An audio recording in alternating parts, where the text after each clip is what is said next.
Movie की starting में एक आदमी को दिखाया जाता है जिसका नाम देव होता है और वो किसी से डरकर भाग रहा था।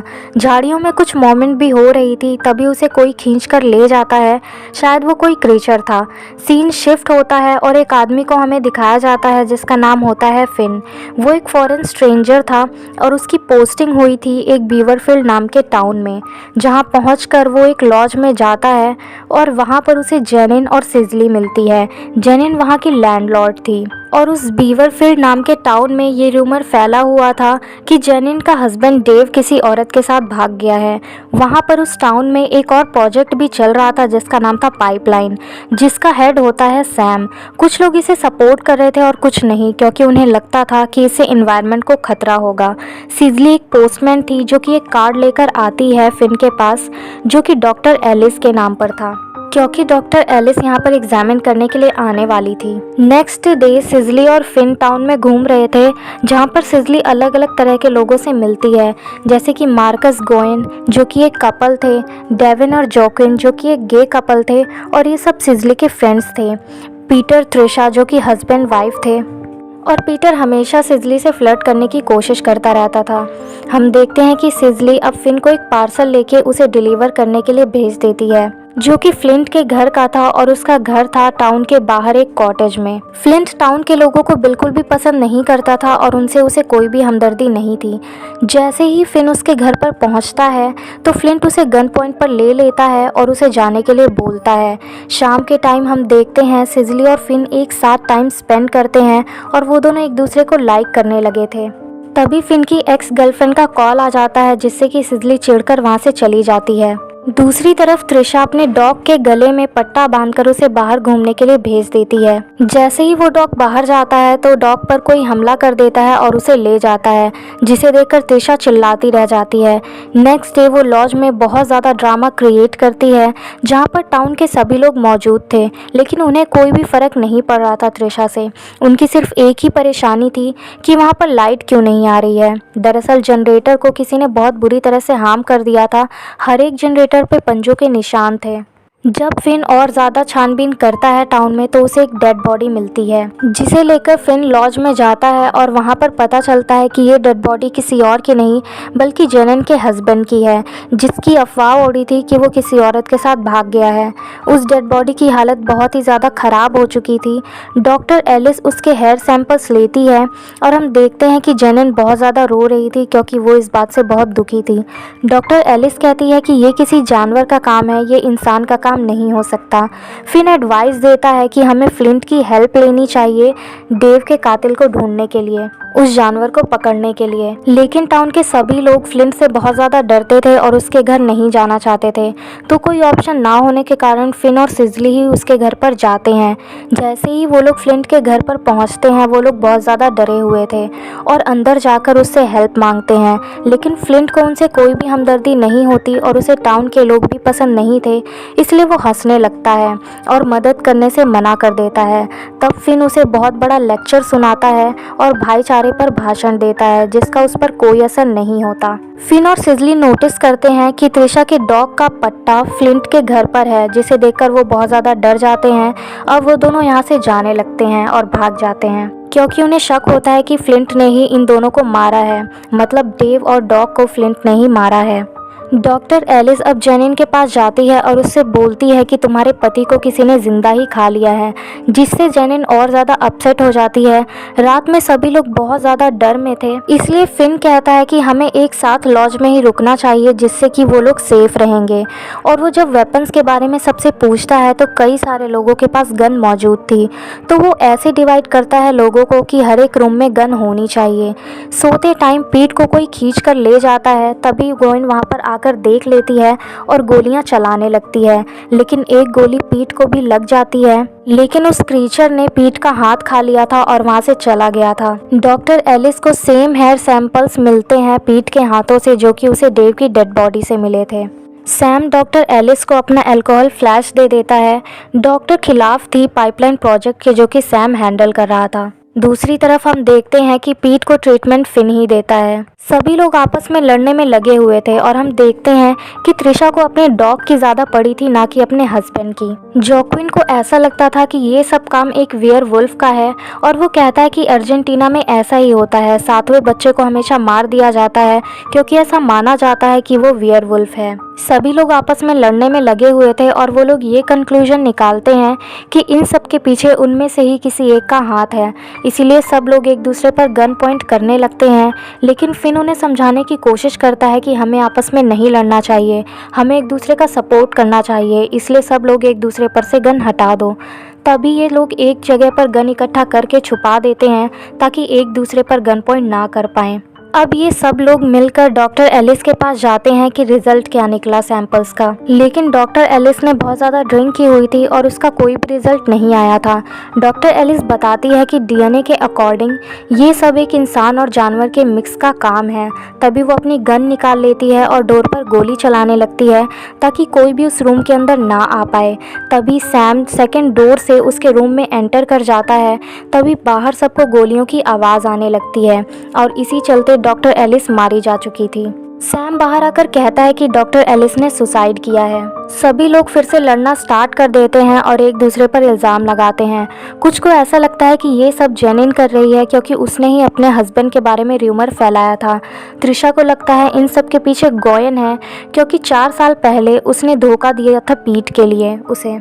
डेवन को ऐसा लगता है कि ये सब त्रिशा कर रही है क्योंकि वो अपना क्राफ्ट स्टोर खोलना चाहती है। जोक्विन को लगता है कि इन सब के पीछे सिजली है क्योंकि वो 7th चाइल्ड है, जैसा कि उसने पहले भी अर्जेंटीना के बारे में एक्सप्लेन किया था। घूम फिर के सभी लोग सैम पर आ जाते हैं कि वो अपना पाइपलाइन का प्रोजेक्ट कंप्लीट करना चाहता है और जो लोग उसे सपोर्ट नहीं कर रहे वो उन लोगों को मार रहा है और बाकी लोगों को वो पैसे दे देगा।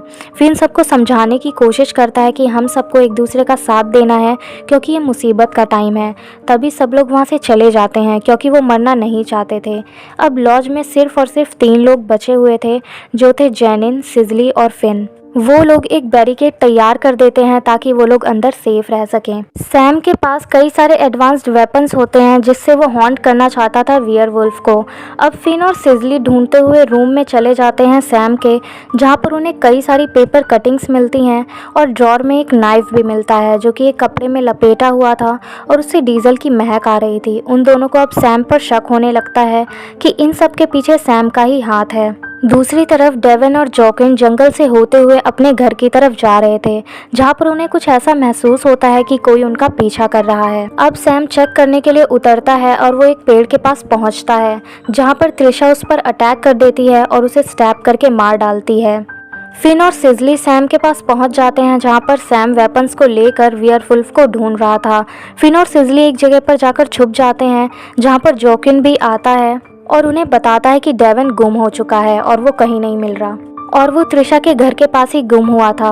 अब हम देखते हैं कि फिन, सिजली और जोक्विन तीनों अब त्रिशा के घर पर जाते हैं, जहां पर फिन जोक्विन को समझाता है कि शांति से अंदर जाना और चिल्लाना मत, लेकिन जोक्विन उसकी बात नहीं सुनता और अंदर जाकर डेवन डेवन चिल्लाने लगता है। जहां पर उसे मार्कस दिखता है जिसने अपने हाथों पर ग्लव्स पहने हुए थे और उस ग्लव्स के हर एक उंगली पर चाकू चिपके हुए थे। अब मार्कस कहता है कि वो फुल टाइम वियरवुल्फ है और वो टाउन के सभी लोगों को मार डालेगा, और ये कहकर वो बाहर की तरफ भाग जाता है, जहां पर उसका एक्सीडेंट हो जाता है, वो भी उसी की ट्रक से जिसे गोयन ड्राइव कर रही थी। और गोयन मार्कस को ही लेने आई हुई थी, लेकिन त्रिशा उसके पीछे थी और वो उस पर गन चलाकर उसे मार डालती है और सभी लोगों को गन पॉइंट पर लेकर घर के अंदर ले आती है। त्रिशा कहती है कि वो पाइपलाइन प्रोजेक्ट को सपोर्ट करती है और वो पूरा होकर ही रहेगा। अब वो लोग पीट को देखते हैं जिसे मार्कस ने मार डाला था। तभी जोक्विन त्रिशा पर एक तीर से अटैक कर देता है और त्रिशा आग में गिर जाती है और मर जाती है।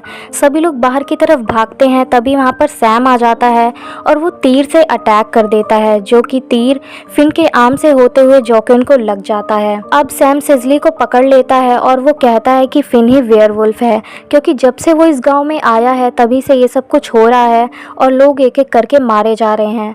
और वो कहता है कि तुम्हारे रूम में ड्रॉवर से मुझे वो नाइफ मिला था, जो कि सेम वही नाइफ था जो कि फिन को सैम के रूम से मिला था। अब हम देखते हैं कि सिजली किसी तरह से हिट कर देती है सैम को और उसके चंगुल से छूट जाती है। अब फिन और सैम के बीच में बहुत बड़ी फाइट होने लगती है। तभी फिन को सैम स्टैब कर देता है। अब जोक्विन वहां पर आ जाता है और वो सैम करके चिल्लाता है और वो सैम पर उस पाइपलाइन प्रोजेक्ट पर शूट कर देता है, जिसकी वजह से वहां पर बहुत बड़ा ब्लास्ट होता है और उस ब्लास्ट में सिर्फ और सिर्फ सिजली और फिन ही बच पाते हैं। अब ये दोनों सिजली के घर जाते हैं, जहाँ पर सिजली फिन से कहती है कि मैं तुम्हें पसंद करने लगी हूँ, इसलिए तुम मरने नहीं चाहिए। फिन सिजली का घर देखते देखते एक रूम के अंदर पहुंच जाता है, जहां पर उसे कई सारे पार्सल्स दिखाई देते हैं जो कि टाउन के लोगों के लिए थे। और उसी रूम में फिन को एक आईडी कार्ड भी मिलता है जो कि डेव का था, जो कि जेनन का हस्बैंड था। तब उसे ये भी पता चलता है कि सिजली से पहले डेव ही यहाँ का पोस्टमैन था। वो समझ जाता है कि उसने डेव को मारकर उसकी जगह ले ली है। जैसे ही फिन उस रूम से बाहर जाता है तो वो देखता है कि सिजली उसके सामने ही खड़ी है। तब सिजली उसे बताती है कि उसने कैसे सभी लोगों को फूल बनाया और उसी ने फिन के ड्रावर में वो चाकू कपड़े में लपेट के रखा था, जिससे कि डीजल की स्मेल आ रही थी। और त्रिशा के डॉग का पट्टा भी उसी ने फ्लिंट के घर पर रखा हुआ था। त्रिशा कहती है कि इन गांव वालों का शिकार करना उसके लिए बहुत ही ज़्यादा आसान था, क्योंकि उनके मन में नफरत भरी हुई थी और अगर वो उन्हें नहीं मारती तो वो लोग एक दूसरे को ही मार डालते। और पीट का हाथ भी त्रिशा ने ही खाया था, क्योंकि वो उसके साथ फ्लर्ट करता था। अब त्रिशा वियरवुल्फ के रूप में आने लगती है और जैसे ही वो फिन पर अटैक करने जाती है, वहाँ पर फ्लिंट आ जाता है और वो शॉवल से उसे मार देता है, जिससे कि त्रिशा गिर जाती है। फ्लिंट फिन से कहता है कि तुमने जो मुझे भाईचारे का लेक्चर दिया था, इसीलिए मैं यहाँ पर आया हूँ तुमको बचाने के लिए। तभी हम देखते हैं कि सिजली फ्लिंट को काट लेती है, जिसकी वजह से फ्लिंट बेहोश हो जाता है। लेकिन इससे पहले कि सिजली फिन पर अटैक करती, फिन कहीं जाकर छुप जाता है और पूरे घर में त्रिशा तोड़फोड़ मचाने लगती है। फिन एक कुल्हाड़ी से उसे मारने की कोशिश करता है, लेकिन सिजली बच जाती है। त्रिशा फुल फोर्स से फिन की तरफ अटैक करने के लिए जाती है, लेकिन उसे काट नहीं पाती और फिन एक रैकेट उसके गले में घुसा देता है, जिसकी वजह से सिजली बेहोश हो जाती है और फ्लिंट को भी होश आ जाता है। अब फिन और फ्लिंट आपस में बातें करने लगते हैं। तभी सिजली को होश आ जाता है और वो उठ के खड़ी हो जाती है। अब वो उन दोनों की तरफ आने लगती है, लेकिन उन दोनों को इस बात का पता नहीं चलता। जबकि एक बार फिन ने नोटिस भी किया था कि सिजली अपनी जगह पर नहीं है, लेकिन वो लोग इस बात पर ध्यान नहीं देते और अपनी बातें कंटिन्यू करते हैं। अब जैसे ही सिजली फिन और फ्लिंट पर हमला करने के लिए जाती है, वहाँ पर जेनिन आ जाती है और वो बो से सिजली पर अटैक कर देती है और एक तीर उसे मार देती है, जिसकी वजह से सिजली मारी जाती है और इसी के साथ मूवी भी दी एंड हो जाती है। और अगर आपको ये हिंदी एक्सप्लेनेशन अच्छी लगी हो तो वीडियो को लाइक शेयर कमेंट करना मत भूलिएगा। और अगर चैनल पे नए हैं तो चैनल को सब्सक्राइब कर लीजिए और बेल आइकन को भी ज़रूर प्रेस कर दीजिएगा, ताकि हमारे वीडियोस की हर नोटिफिकेशन आपके पास सबसे पहले पहुंचे।